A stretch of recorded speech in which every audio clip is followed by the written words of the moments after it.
let's examine PSA a little bit deeper.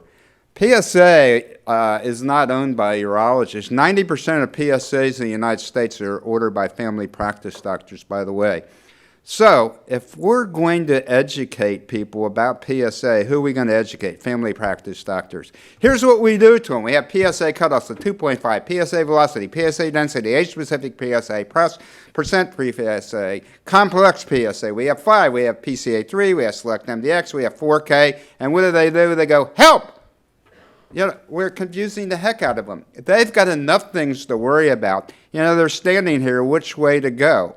And so what do we do? We're drowning out there with trying to educate family practice doctors. This is where we got to start. We have to have a simple message. This was mentioned by Chris, the PLCO trial. We published this in New England Journal of Medicine a number of years ago.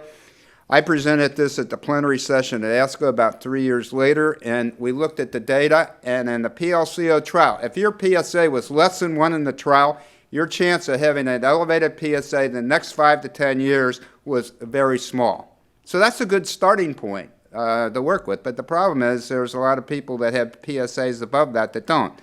So I went digging into a database, the Henry Ford database, which I've worked with before, and looked at, is there a cutoff in there that's a safe zone where you're not going to miss a lot of cancers or you're not going to find too much? And basically, looking at some 22,000 men, looking at the PSA levels, we had 30% African Americans in there, which was pretty good.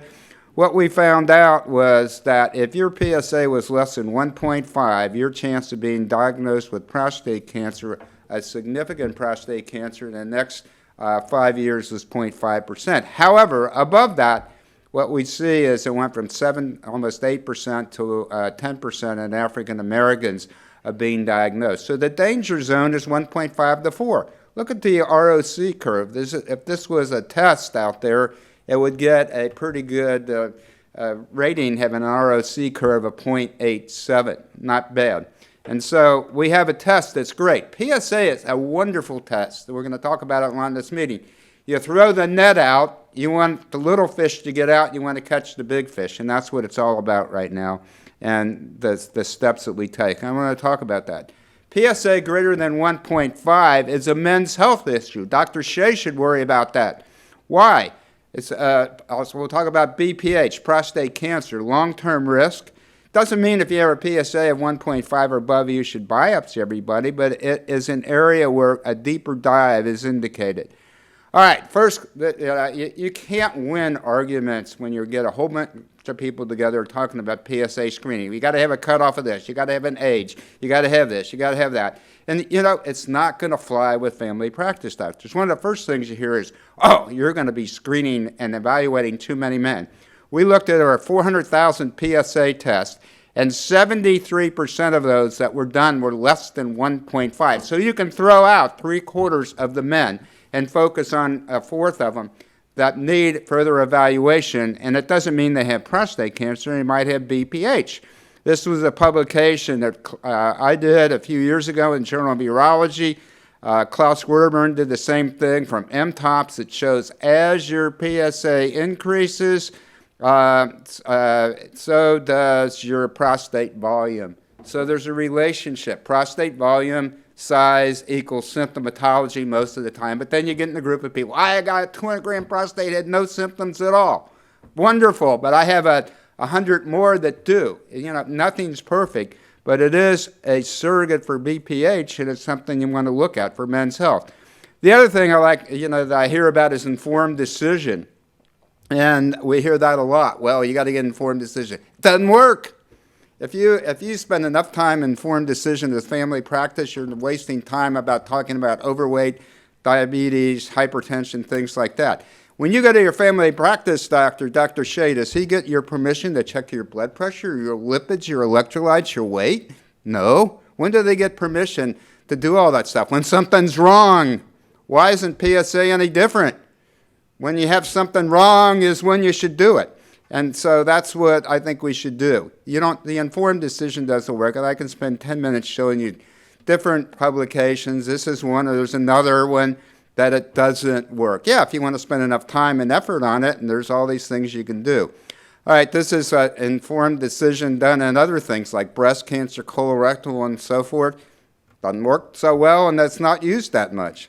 All right, so just finishing up here, primary care doctors need a simple message. Informed decision happens after you do the test in most people. I mean, don't go to a nursing home and do a PSA on an 84-year-old guy who has diabetes, incontinent, and so forth, and has a 5-week life expectancy. I mean, we sort of see that. That was one of the criticisms of the VA, doing it and this and that, and that's one of the things that happened. So this is my little stick man thing finishing up here. Happy little man comes in for a routine PSA. I'm not going to argue about the fact that, age is important. I went to my family practice doctor the other day, and he says, "You're over the age of 70, Dr. Crawford, or we're not going to do a PSA." And I said, "You're talking to the wrong person, buddy." Don't tell me that. And so PSA less than 1.5, come back in 5 years, greater than 1.5, yellow light.